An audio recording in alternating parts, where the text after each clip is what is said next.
Let your music and talent speak for yourself. Don't follow a trend, set the trend.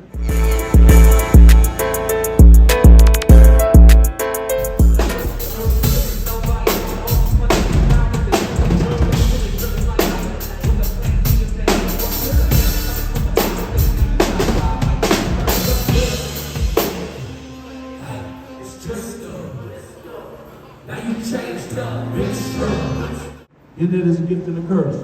I come from rows of quarters and beepers and payphones to now, I love Instagram, I love social media.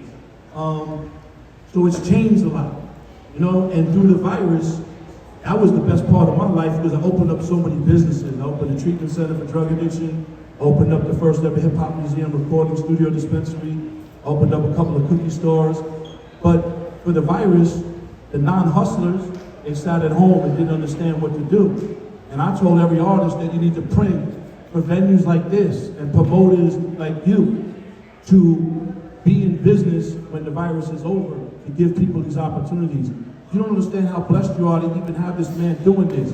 Because where I come from, there were so many conventions for artists to network and politic and give out their music, and I can list them all. But that was our networking, not social media. We didn't have that back then.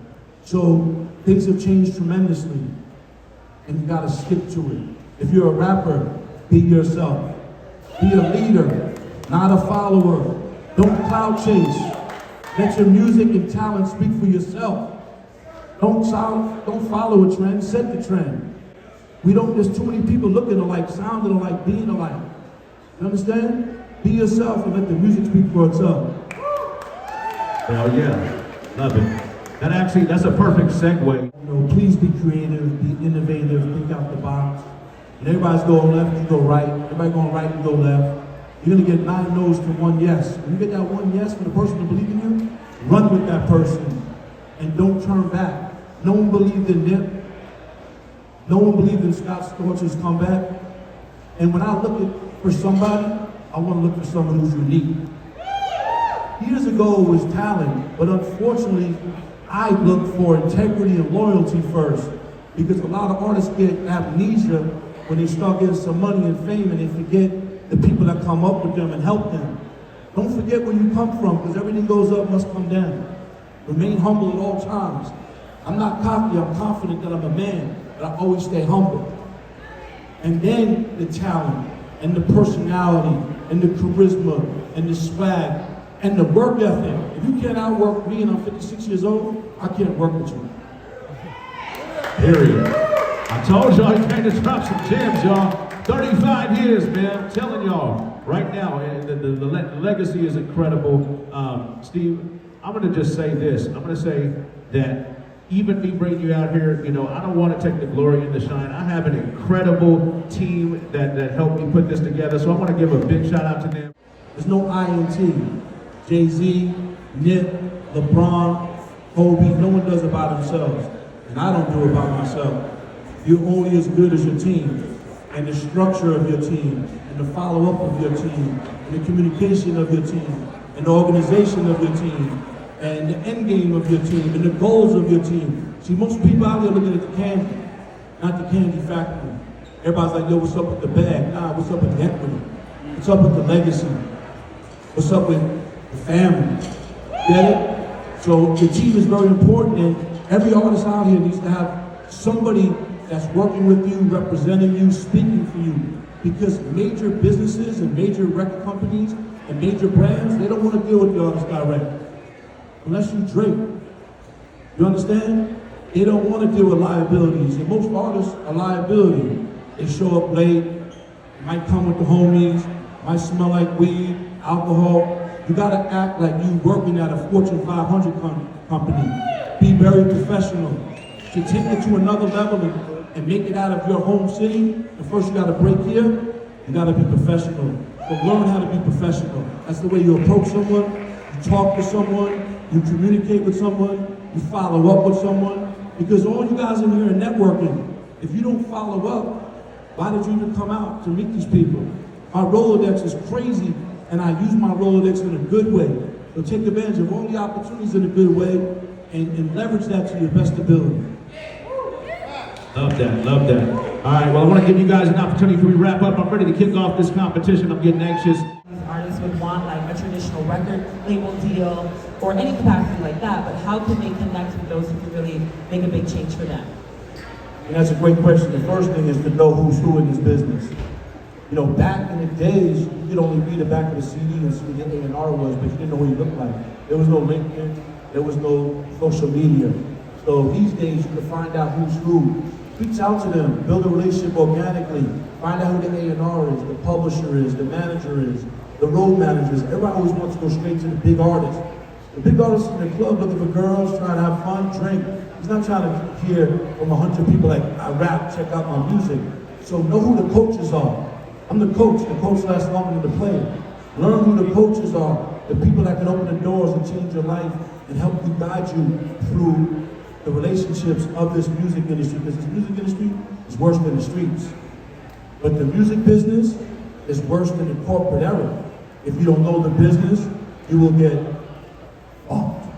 So learn the business. With the music market and people being open as it is, what's your best advice for artists trying to come about it to push yourself, to push his brand? Well, you know, you can go global right now because of the internet and throwing your music up in Spotify and Tidal and Amazon and YouTube, right? Stay consistent. A lot of artists don't stay consistent. They give up. They don't have enough music. They make excuses. They're lazy. Put out a song every month, man, and keep building a fan base one by one. This is really a marathon, not a sprint like Nip said. But everybody wants it overnight. Sprint, sprint, sprint. No, I wouldn't be sitting here if I didn't have the marathon mentality and brick by brick by brick. So just build it brick by brick and have patience, because patience and sacrifice equals success. Good luck, brother. For independent artists who don't have like an unlimited budget, obviously you want to invest in the music, but what else would you say is the most important thing to invest in other than the music as an independent artist? Honestly, the music.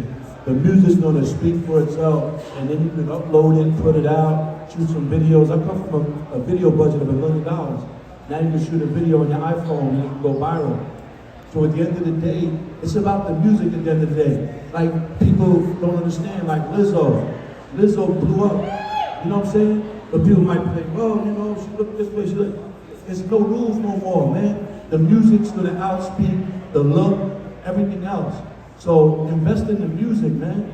And if you got real talent, believe in yourself. You're gonna get a lot of people saying, you ain't gonna make it, shit's whack. Tell them thank you, bro, and erase their number. Don't talk to them. Anybody who's negative, cool, get out of here. You might not like my shirt, I might like your shirt, but that's just an opinion. Everybody got an opinion, so just don't give up and invest in the music, man, and in yourself. What do you look for in an artist? First thing I want to tell you, young lady, and don't take this wrong. You asked me and my man Johnny Blaze, like, where you're from. You should have did your homework. Who we are, how we can help you change your life. I just want to give you that advice. It's not a diss, okay? What I look at an artist is someone who knows who the people are and knows the business. We're in the business. How many people here know about ancillary rights, neighborhood rights, mechanical royalties, publishing, splits? How many of y'all really know about the business? I don't give a fuck about the clout and the likes and the followers and, I got a song, I put it on YouTube. Learn the business, please. In the long run, you'll say, man, that motherfucker taught me something and educated me, because it's a business. How you doing, Steve? My name is Vittorio. You kind of answered it already, because I remember you saying you got to find out the coaches. But I was wondering, because I watched a video on Russ, he was saying that he was performing out here for like 12 people, but then he found a booking agent overseas, and then he was performing in front of like 2,000 people. So my question is, like, how do you tap in to that overseas market or overseas booking agent and stuff like that? And that's a great question. Again, you build your brand locally, it turns globally, and people will start reaching out to you. You understand? Like, Russ's mentality is amazing. People think he's cocky, but he's confident. He loves Nip. I was able to put him on FaceTime with Nip. I worked with Russ with Scott Storch. They have 2 gold and platinum records. Russ does it all. And you gotta do it all until the people come. And every artist out there, Eventually, you're gonna need a manager, and most managers get 20%. You're gonna need a booking agent to book you globally, 10%. A business manager that's gonna protect you from all your fuck-ups with your money so you can pay the IRS and, you know, take care of your finances, 5%. A lawyer, 5%. You're giving up like 40% right there. Then when you go out and do shows, you're gonna need a great road manager, a great tour manager. See how this young man came out here with a band? That's a real show, live performance. Give it up for that man. Most people come up, they only got a fucking stage show. This man's not even signed. He don't got probably $1 million, but his shit was like $1 million. You gotta build your fan base, 5 people at a time, 25, 200, 1,000, but most people like, man, I'm not performing, man. There's only 100 people out there. They let their ego get in the way. Put your fucking ego and pride aside because the best of the best started in a local bar.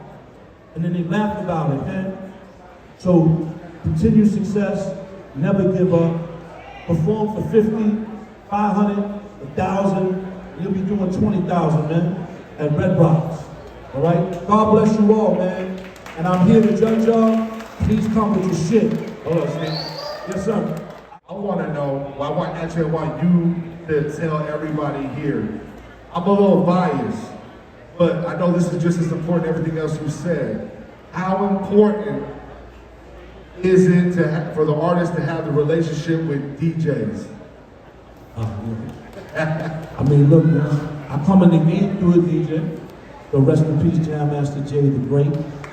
I never forget where I come from. I'm from Queens, New York. Never forget where you guys come from. It's salute and respect the DJ. Because the DJ is the one who's gonna break your record in the club, on the radio. And when I got a hot record that I think might be hot, I'm going to the club and let the DJ play. And if no one's moving, I'm like, damn. So remember, the DJ is the most important thing in your arsenal to help you break your record or test your record or make your record, because then you start talking about it and they do like conference calls and they be like, yo, that kid got a record from Denver, man. Holy shit. And they start looking and thinking and stuff like that. The only way he's gonna play your record if the tempo's right, if the hook is right, the melody's right, the rap is great. It's all about the record, right or wrong. It's about the music, man. So salute and respect the motherfucking DJ.